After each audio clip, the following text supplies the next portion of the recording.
Hey hi explorers, போன வாரம் நம்மளோட ஏர்னிங்ஸ் எவ்வளோ, இந்த வாரம் நம்மளுக்கு அதில் சேலரி எவ்வளோ வரும்னு பார்த்துருவோமா. இந்த வாரம் பார்த்தீங்கன்னா திங்கக்கிழமை லீவ் போட்டாச்சு. வழக்கமாக நான் திங்கக்கிழமை லீவ் போட்டுருவேன், லீவ் போட்டாச்சுங்க. அப்புறம் பார்த்தீங்கன்னா செவ்வாய்க்கிழமை 1502 ரூபா ஏர்ன் பண்ணியிருக்கோம்.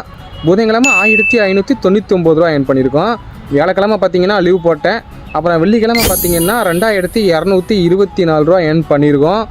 சனிக்கிழமை பார்த்தீங்கன்னா 1187 ரூபா ஏர்ன் பண்ணியிருக்கோம். என்னடா இவ்வளோ மட்டமாக இருக்குன்னு கேட்டிங்கன்னா, நிலைமை அந்தளவுக்கு மோசமாயிருச்சுங்க.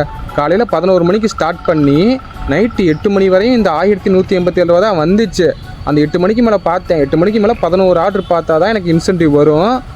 சரி, இதுக்கு மேலே 11 ஆர்டர் பார்த்தோன்னா நைட்டு 2 மணி ஆயிரும், வீட்டுக்கு போக 3 மணி ஆயிரும். ஞாயிற்றுக்கிழமை வேலைக்கும் வர முடியாத மாதிரி மாறின்ட்டு வீட்டுக்கு கிளம்பி வந்துட்டேன். அப்புறம் ஞாயிற்றுக்கிழமை பார்த்தீங்கன்னா 1524 ரூபா. என்னடா ஞாயிற்றுக்கிழமையே இவ்வளோ தானான்னு கேட்டிங்கன்னா, ஆமாங்க, கோயம்புத்தூரில் இப்போதைக்கு ஸ்விக்கி நிலைமை படுத்துருச்சுங்க. அந்தளவுக்கு ஆர்டர்ஸ் எதுவும் வரல. ஞாயிற்றுக்கிழமெலாம் அசால்ட்டாக 2 ரூபா வந்துடும்.